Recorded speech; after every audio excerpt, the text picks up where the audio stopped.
It was March of the current year when enhanced community quarantine was imposed in the country due to the risk of COVID-19.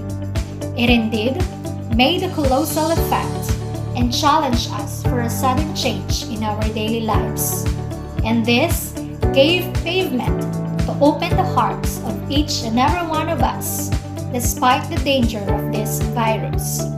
Spearheaded by our school head, Noel Nathaniel C. Soriano, a bayanihan took place. It is with pride and privilege to help people, especially our dear students, during these trying times. What we did was purely love and care, not asking anything in return. Yet, we are overwhelmed to be recognized by the Division of Mabalacat City for being one with the stakeholders for this year's Brigada Eskwela 2020. Maraming salamat, Division of Mabalacat City.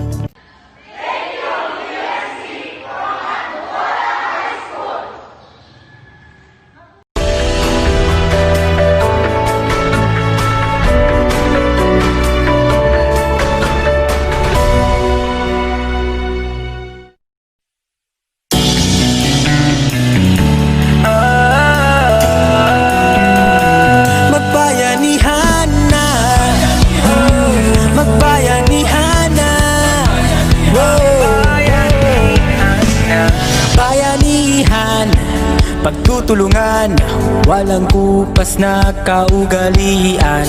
Tatag at tibay, sinasabuhay. Galak sa puso ay walang kapantay.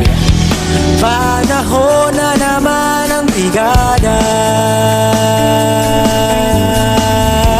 Pabigisin lakas at diwa. Tara na brigada na.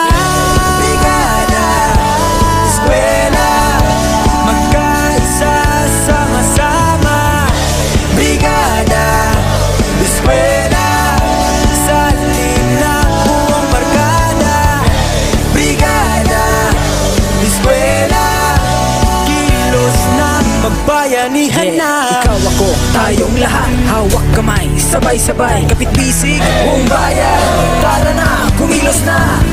Tulong-tulong sa pagsulong, hatid na kalidad sa edukasyon. Sa kabataan, saya at dunong, buong madla sabay na aahon. Panahon na naman ng brigada. Pabigisin lakas at diwa. Tara na brigada na. Brigada, eskwela, magkaisa sama-sama. Brigada, eskwela, salin na buong barkada. Brigada, eskwela, kilos na, magbayanihan na. Brigada, eskwela, sabay-sabay.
The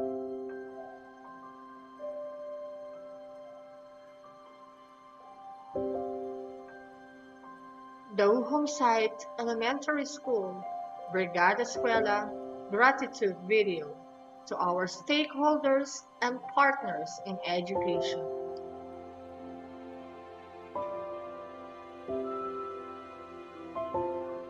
Our heartfelt gratitude to all the DHES stakeholders who made learning possible for our dear learners during this new normal class.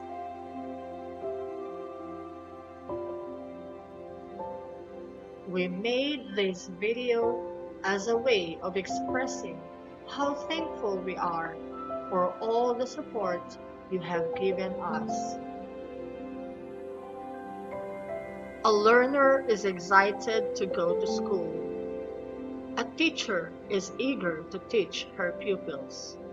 But this year, we are facing a pandemic which affects the education.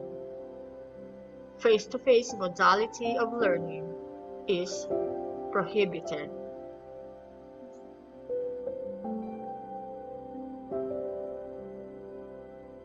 Educators find ways to continue education despite the pandemic. Education must continue so that pupils will not be stagnated at home. Educators create learning materials for distance learning, day and night. They keep on crafting learning materials for our dear learners. After burning the midnight oil in crafting the self-learning materials, educators will reproduce the learning materials for our dear learners. But our resources are not enough to provide all the learners' needs. Some may have all, some may have few, and some do not have at all. We did not lose hope because we have partners in education, our generous stakeholders who are willing to share even a drop of water from their own glass. From single drop to many drops of water, until our glass of hope is overflowing with water because of your continuous support and kindness.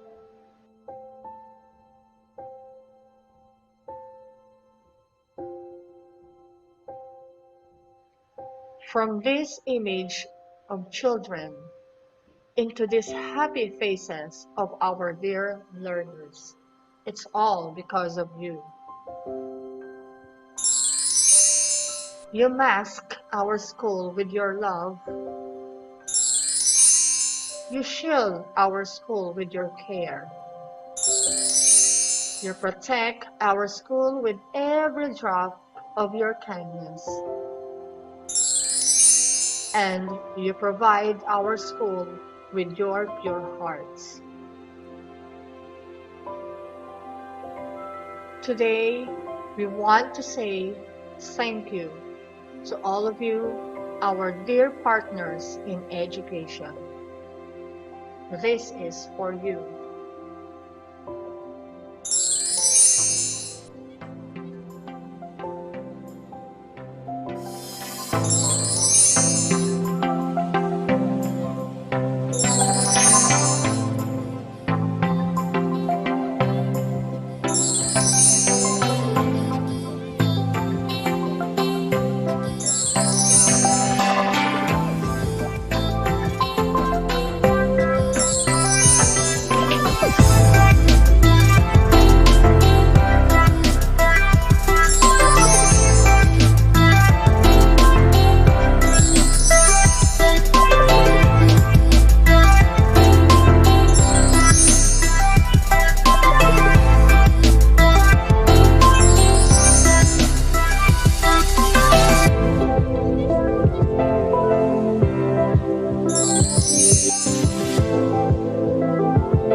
Panahon na naman ang brigada.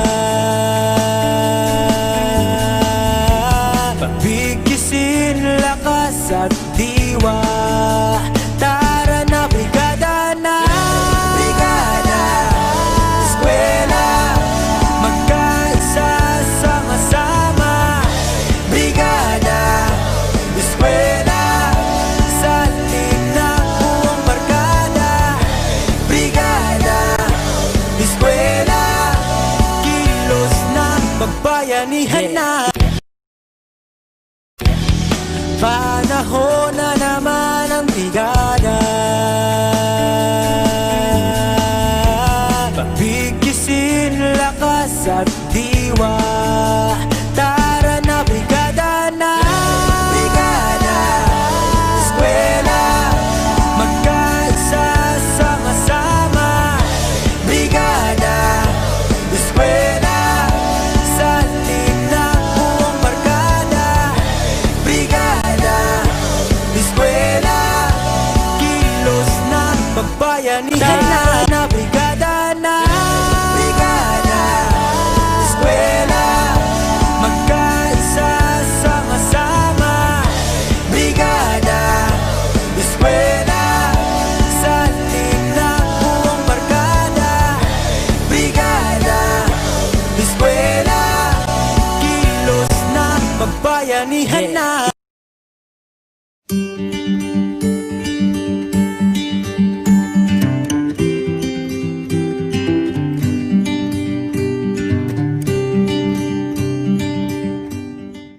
Welcome to Mabalacat Elementary School. At Dear MES, we strive at progress. Mabalacat Elementary School is one of the premier schools of the division of Mabalacat City. It is one of the oldest public school in Mabalacat, established in 1907.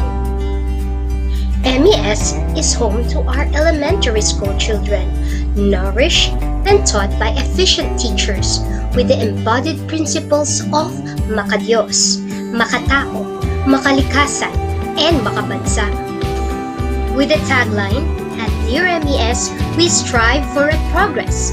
True enough, MES has been a consistent in its transformation as a school of excellence, producing alumni in the persons of Archbishop Florentino Dong Galong Lavarias, former Vice Mayor Christian Halili, and Dr. Marilyn Due Angeles, to name a few.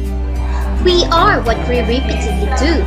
In Mabalacat Elementary School, this act has become a habit for teachers, learners, the community, and our stakeholders who are always ready to extend a helping hand for the needs of the school.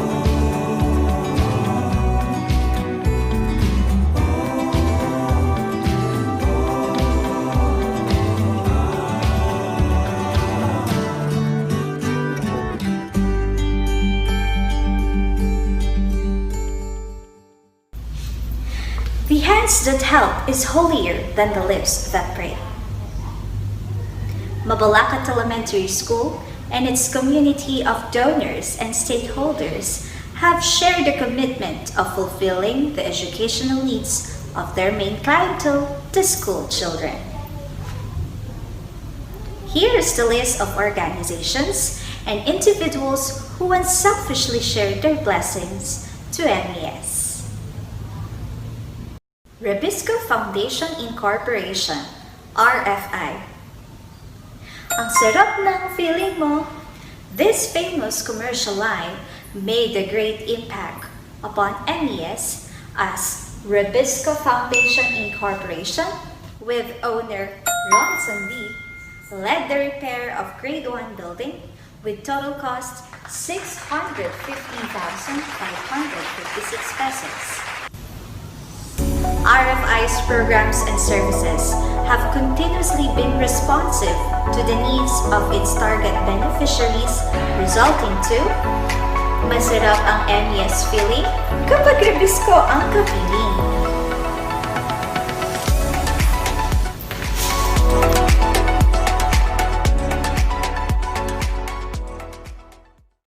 Air Logistics Command 420th Wing Supply. putting self at last and service first.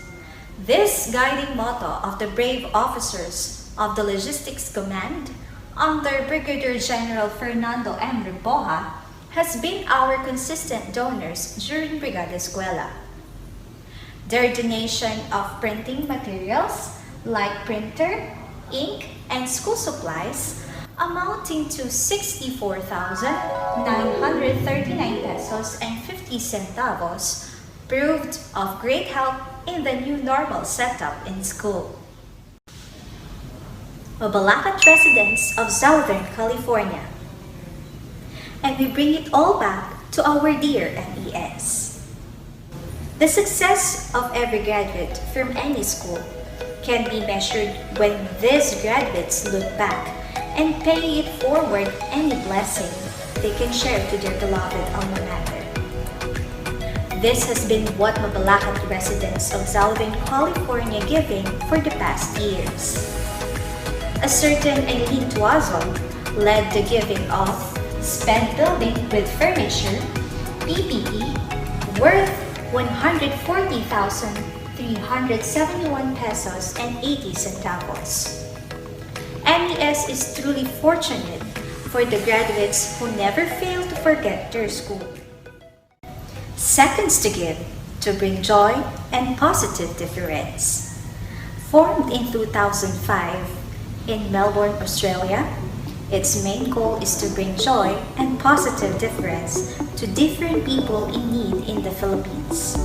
And MES is one of the recipients of such acts of generosity of a copier, printer, cutter, worth 42,050 pesos for pupils with special needs, through the initiative of Victor Rudy, their representative.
AFRC serves a great help not only to the students but also to the school.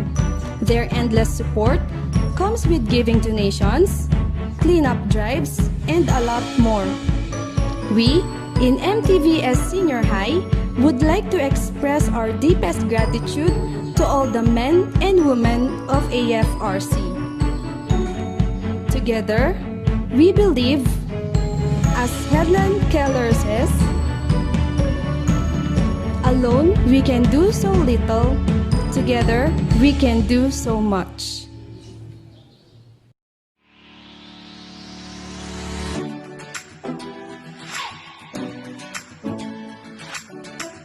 When we look at the development that is happening all around Mabiga Elementary School, we are reminded of the continued commitment of our hardworking Barangay Council headed by Honorable Elmer R. Calaguas.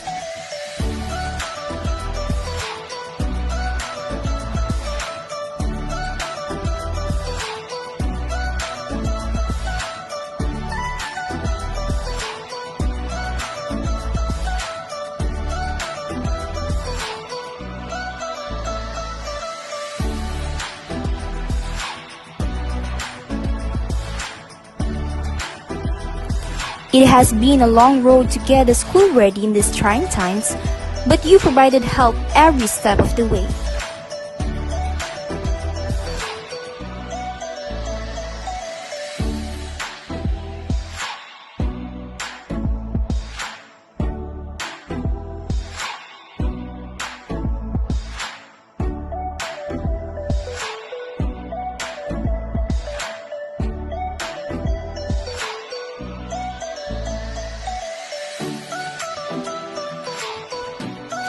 Please accept our gratitude and respect to you for extending your kindness to Mabiga Elementary School that makes it possible to be the school it is today.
Mga sikatin, it's nice to see you back!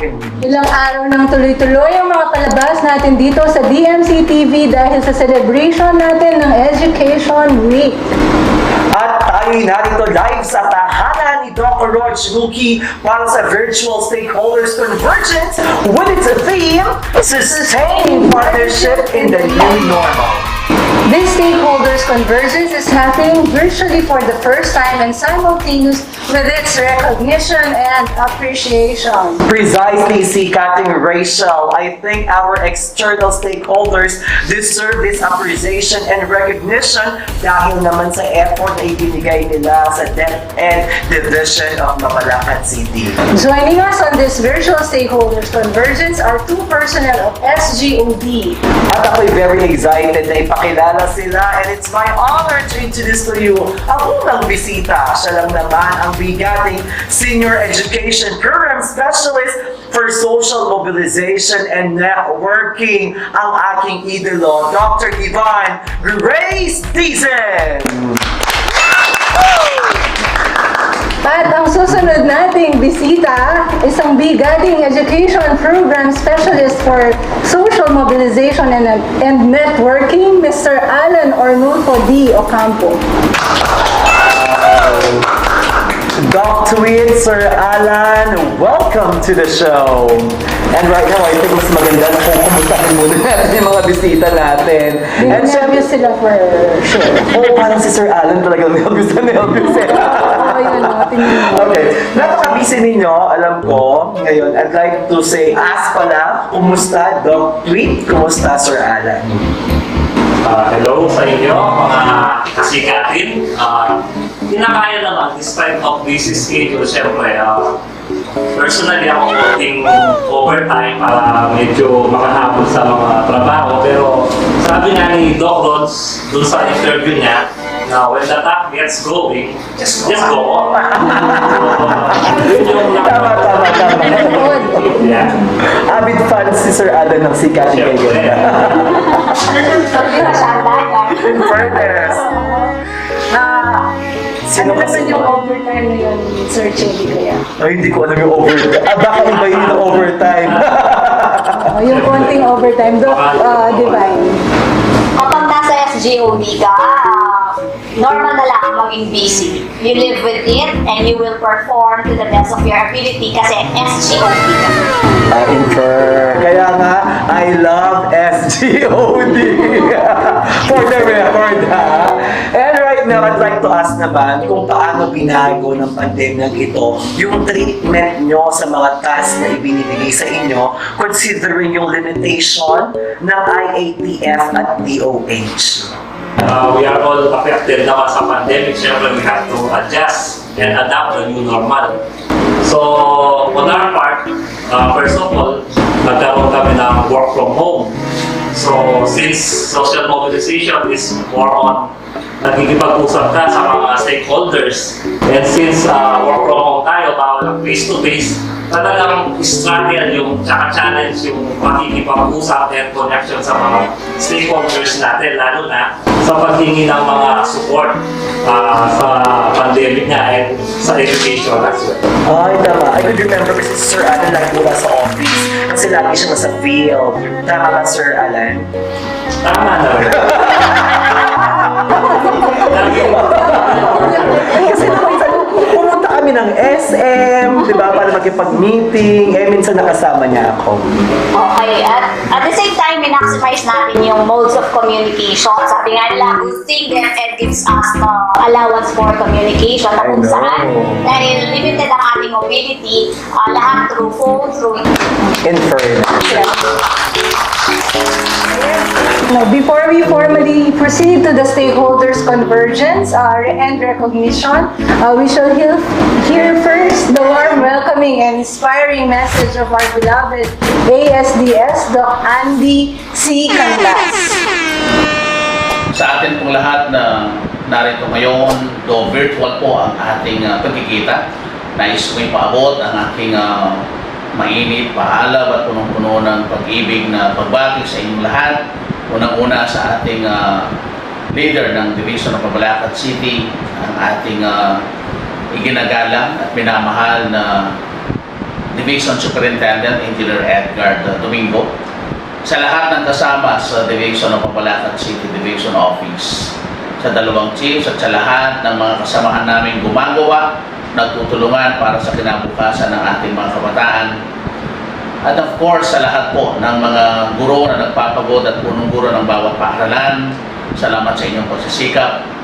At sa lahat po ng aming kapartners na sa araw na ito ay nais namin ihandog ang aming pasasalamat sa inyo at nais namin kilalanin ang inyong napakalaking tulong sa aming sangay at sa bawat paaralan. Sa panahon po ng pandemya, ang pinakasikat na salita ay ang salitang bayanihan. Ngunit sa ating sangay, noon pa mang una, wala pa man ang pandemya, nakikita na sa atin ang bayanihan.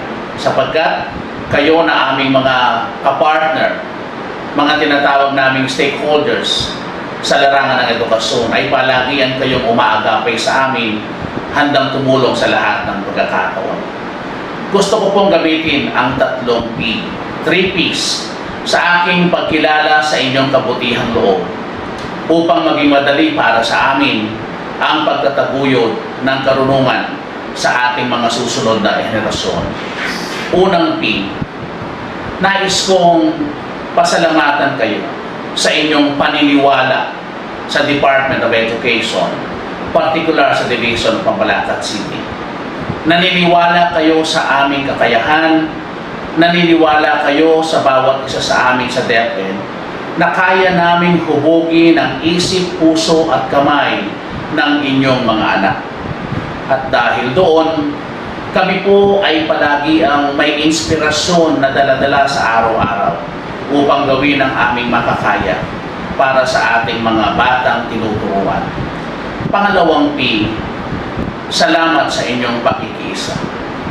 Hindi kaila sa inyo ang vision and mission ng Department of Education.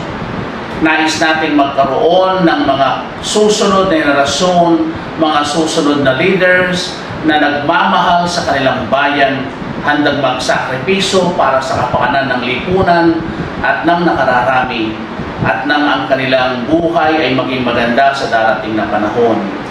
Kayo po ay nakikisa sa amin upang maitaguyod ang misyong iyon. Dahil alam ninyo kung gaano kahirap na hubugin ang ating mga kabataan sa ngayon.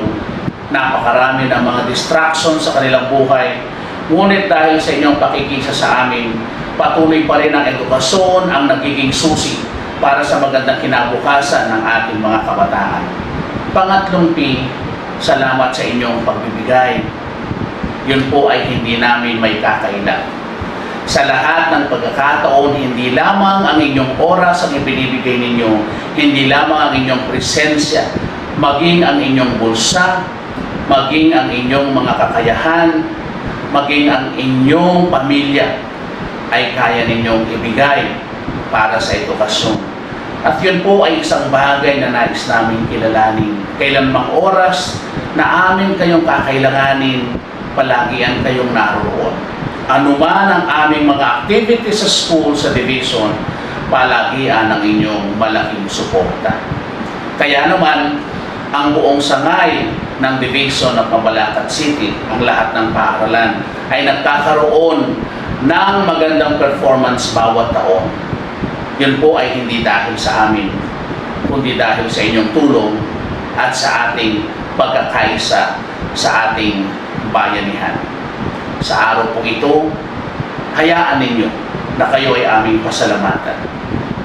Kulang man ang mga salita, ngunit sa araw na ito, gusto naming maramdaman ninyo kung paano namin pinahahalagahan ang lahat ng ginawa ninyo at gagawin pa para sa edukasyon dito sa ating syudad, Pambalakad.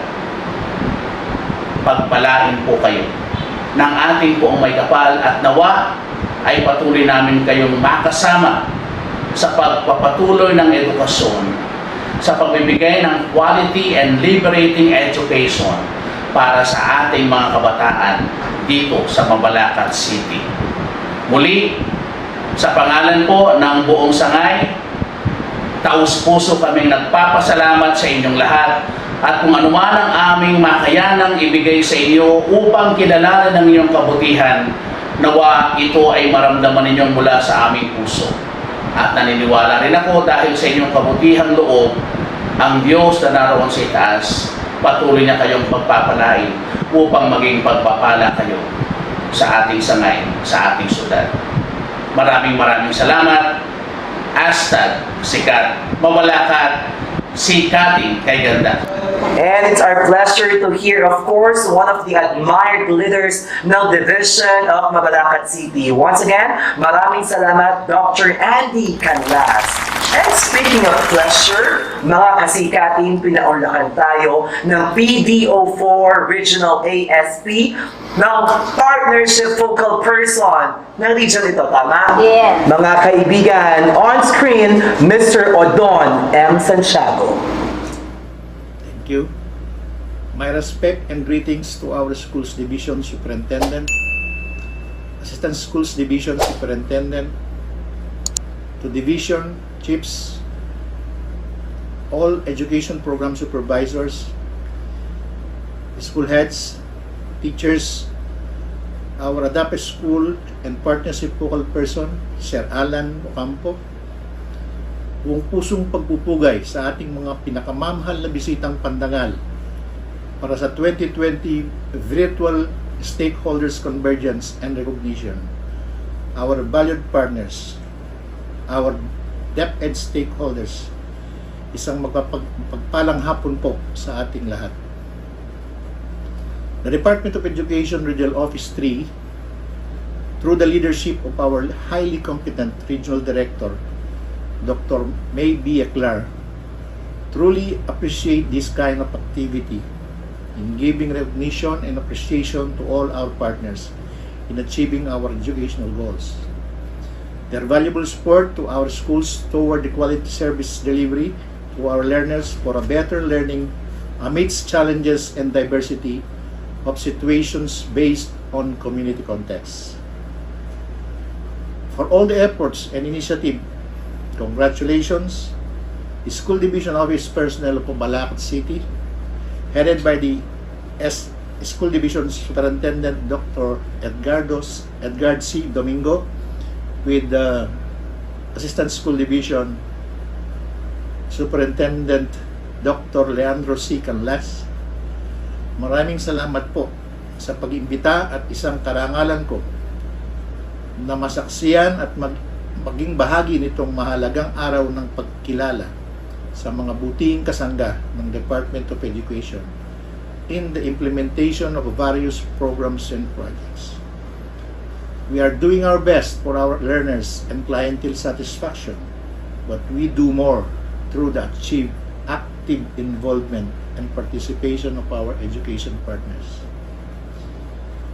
In light of our commitment in providing accessible, quality, and relevant and liberating education and uplift service delivery to our schools, this time of new normal educational situation that we have, and of course, ensuring the protection, health, safety, and well-being of our learners, teachers, and school personnel, kayo pong aming mga partners, stakeholders, sa iba't ibang sangay ng gobyerno at pribadong organisasyon, ay nagbibigay ng malaking kontribusyon para may sakatuparan ng lahat ng pangangailangan ng ating eskwelahan at mag-aaral. Particularly for the effective implementation of our school's basic education learning continuity plan, specifically in the delivery of instruction through different teaching learning modalities. As the program in charge on the implementation of Adapa School and Brigade Eskwela program, I salute you and giving you a high commendation for your sustained generosity. Thank you for being one for this battle. Join hands in spite and despite of the pandemic challenges, and one mission, visions for our learning institution, for our learners, and for our future leaders. Let us all take these opportunities in response to sulong edukalidad para sa mahusay na edukasyon, para sa matatag na buhay at pamayanan. Congratulations and thank you everyone. Mabuhay po tayong lahat.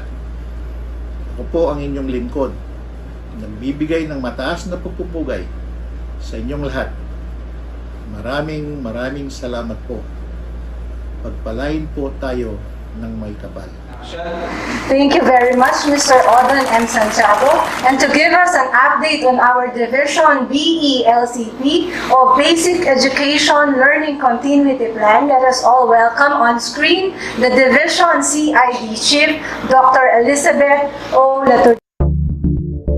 My respect and greetings to our Schools Division Superintendent, Engineer Edgar C. Domingo, to our OIC ASDS, Dr. Leonardo C. Canlas, to our SGOD Chief, Dr. Roger Nuki, to all our education program supervisors, school heads, and teachers, both in public and private schools.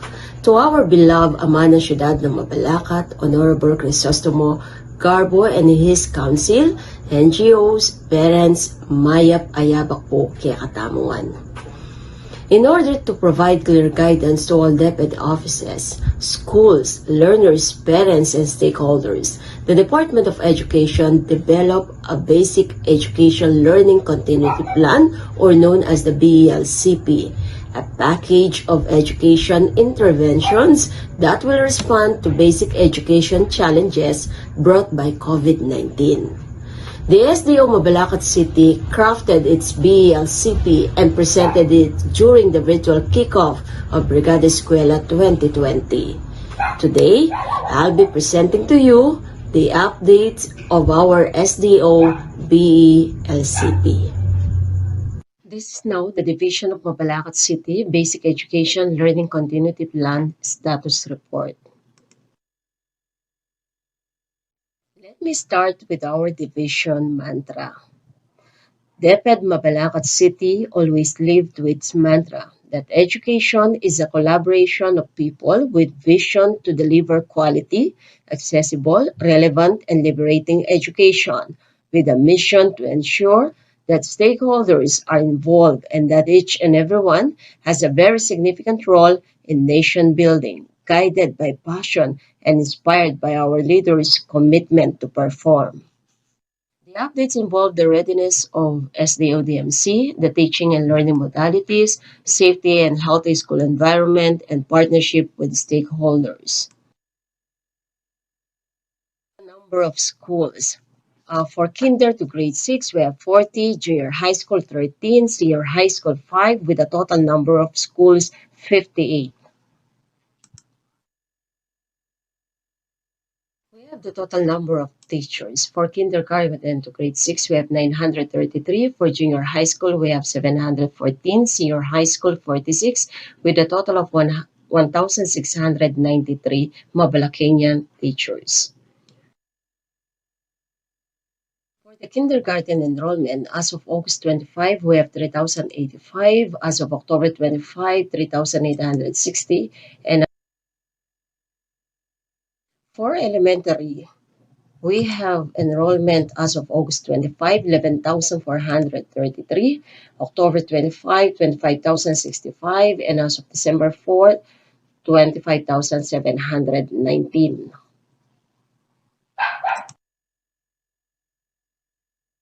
For the junior high school, we have enrollment as of August 25, 8,593. As of October 25, 17,870. And as of December 4, 18,323. For the senior high school, we have enrollment as of August 25, 1,100. As of October 25, 2,107. And as of December 4, 2,503. We have now the enrollment data as of December 4 for public schools in kinder, elementary, junior high school, senior high school, and ALS. For this school year, we have a total of 50,813, and for last school year, we have 50,604 with an increment of 209. That made it 100.41%. We have now the enrollment data in private school as of December 4. For kindergarten, elementary, junior high school, and senior high school, we have a total of 9,610 for this school year, while previously we have 12,529 with an increment of negative 2,919. That made it 76.70%. The LIS data in public school, we have 55 with school IDs, private 38, LUC or the SUC, we have 2 with a total of 95. And for the total enrollment as of December 5, we have 57,415. The learning modalities used for key stage. Key stage 1 that concerns kindergarten to grade 3. For kindergarten, we have 36 schools under modular distance learning, grade 1, 37, grade 2, 36, grade 3, 38. While under the blended learning or the combinations of online distance learning and modular distance learning, for kinder, we have 4. For grade 1, we have 3, grade 2, 4, and grade 3, 2. While for the key stage 2 that concerns the grades 4 to 6, the schools who are using modular distance learning, for grade 4, we have 36, for grade 5, we have 36, and for grade 6, we have 39. While for the blended learning combinations of the two, for grade 4, we have 4 schools, for grade 5, we have 4 schools, and grade 6, 1 school. While for the key stage 3 that concerns grade 7 to grade 10, we have schools under modular distance learning. For grade 7, we have 6 schools. For grade 8, we have 6 schools. Grade 9, 6 schools. Grade 10, 6 schools. While for the blended learning combination of the two, for grade 7, we have 7 schools. Grade 8, 7 schools. Grade 9, 7 schools. And grade 10, 7 schools. For the key stage 4 that concerns grades 11 and 12, we have the school under modular distance learning. For grade 11 and 12, we have 1. For the blended learning combination 2, we have for the grade 11, we have 4. For grade 12, we have 4. The total enrollment by modality as of December 2 in our LIS, both in public and private. For modular print, we have 41,134. For modular digital, 846. For the online, 10,384. Educational TV, 3. Blended, 4,792 with a grand total of 57,159. We are now on the inventory of quality assured self-learning modules, learning activity sheets, and video lesson. For quarter 1, we have locally developed learning activity sheets. From kinder to grade 10, we have 729. For senior high school, we have 112. For the visual lessons, from kinder to grade 10, we have 4. And still, there are a number of video lessons being crafted and made by our teachers and now being quality assured and will be used for the second quarter. For the quarter 2, we have locally developed learning activity sheets. For kinder to grade 10, we have 1,238 and for senior high school, 256. All of these locally developed learning activities are being crafted and made by our teacher writers through the supervision of our education program supervisors in different learning areas. And of course, being quality assured by our LRMDS supervisor. Luckily, the Division of Mabalacat has 2 national qualified TV teacher broadcasters. So we have Ma'am Lea Galindez and Sir Prince Andrew Mangahas. For upskilling and reskilling of school heads and teachers, the division, through the CID, SGOD, and OSDS, conducted different webinars. And these are some of the samples of webinars being conducted and participants, with a total of 87 webinars. And to ensure the safety and healthy school environment, the division conducted the following programs, projects, and activities. The conduct of feeding and milk program for learners in the official guidelines of the new normal and still ongoing. The physical checkup of learners, psychological intervention activities, and the administering of medical checkup of teaching and non-teaching personnel. Establish the division protocols in the prevention of control of COVID-19, implement hygiene sanitation in schools, supervise on other okay sa DepEd flagship, and crafting issuance of division memorandum related to division protocols in case of COVID-19 incident among teaching, non-teaching, and office personnel. These are some of the MOVs of the health and safe environment. We have the Division Memorandum 196, which is known as the Division Protocols in case of COVID-19, Division COVID-19 Protocols for an enhanced community, establish division protocols in the prevention and control COVID-19 transmission, and we have the SBFP, or the milk feeding and milk distribution.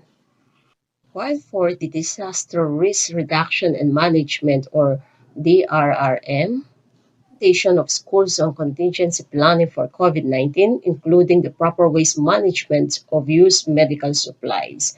So these are all the MOVs, the pictures, the evidences. Second, the procurement and distribution of sanitizing equipment to all schools. The disinfection of the division office and all schools.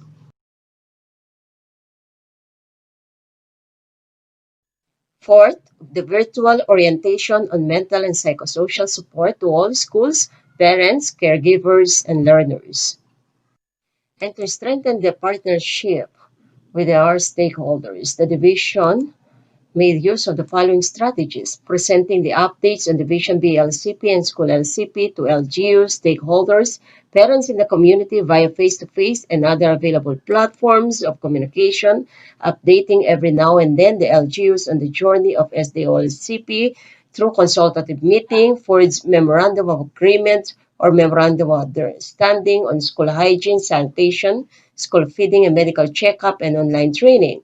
Constant dissemination of advocacy and information drive to stakeholders through DMC websites, face-to-face consultative meetings, adhering strictly to IATF protocols, Facebook messengers, and other available platforms of communications. And also, an open communication by creating division task forms, whom to be called for carers and sheltered schools to do the same thing.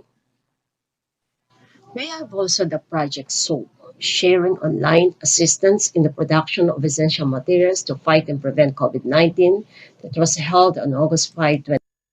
Project SOAP, as a response to the situation caused by the pandemic COVID-19, the social mobilization and networking, or known as the SOCMOB unit, under Schools Governance and Operation Division, or known as the SGOD, conducted an online tutorial in the production of homemade germicidal hand soaps, dishwashing liquid soaps, and hand.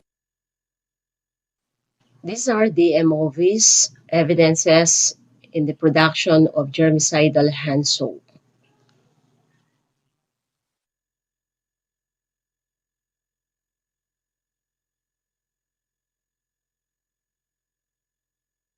Production of hand sanitizer.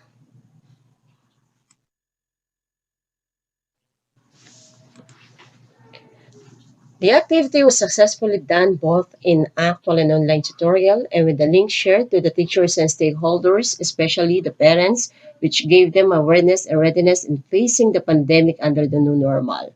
Through this activity, viewers can make their own essential products, which they can use regularly in order to adequately adhere in the required health standards at home, in school, and in the community.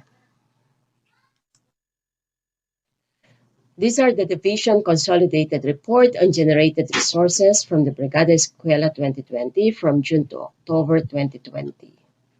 We have the number of thermal scanners received per unit, number of face masks received, and number of face shields per piece received, number of bottles of alcohol received, and the number of hand soaps received. We also have the multivitamins received, the number of cleaning tools received. We have the bleach, the foot bath. We also received number of reading materials and number of learning kits. Tunay nga po nasa kamay ng bawat isa ang ikakatagumpay ng ating adhikaing may pagpatuloy ang pagbibigay ng kalidad na edukasyon sa ating mag-aaral sa gitna ng pandemya na ating nararanasan. Muli po, taos-pusong pasasalamat sa inyong lahat po. Sulong Edukalidad, Patnubayan nawa po tayo ng puong may kapal. Thank you very much, Dr. Elizabeth Olaterilla, sa pagbibigay mo sa amin ng update on the Basic Education Learning Continuity Plan. At ngayon naman, pakinggan natin ang napakagandang mensahe ng ating mahal na City Mayor. Ladies and gentlemen, Honorable Chris Garbo. It is an honor to be given with such a recognition amidst this out-of-the-ordinary situation. This is a testament of accumulated successful efforts, not just by myself, not just by the Mabalacat City Government, but by the continuous teamwork between the LGU and DepEd Mabalacat. We dedicate this award to all our students who strive to maximize their potentials, and also to the parents who continue to try to provide their family and children. We do not stop here, but instead, we are motivated to do even more for the quality education here in Mabalacat City. Thank you, and God bless us all.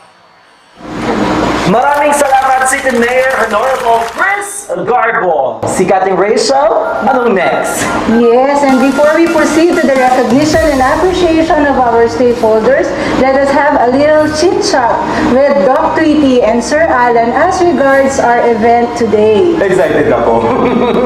Ito yung part na pinakagusto ko, kwentuhan.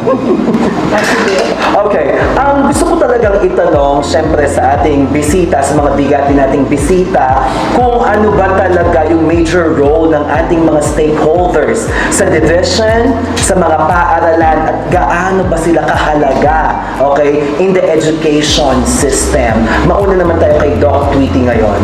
Okay, when it comes to our stakeholders, they are considered to be our significant partners in the delivery of education. Without them, the effectiveness, the efficiency of delivering the relevant quality education will never be possible without them. So with their great support, then definitely we will have a great education for all the Filipino learners. Ay, ang ganda. How about on point. Parang copy-paste na lang. Pwede. Pwede naman. Kaya naman kasi ang Tagalog tayo. Pwede mo i-paraphrase si Sir Alan. Bawal ang plagiarism. Hindi. Actually, yun naman talaga yung role ng SOCMOB natin, no? Yung makipag-communicate and connect to our stakeholders. Siyempre, sila ang pinaka-pag-asa natin. Yung mga support na nakuha natin, lalo na sa Learning Continuity Plan, yung mga donations at support nila na binigay. So, yun talaga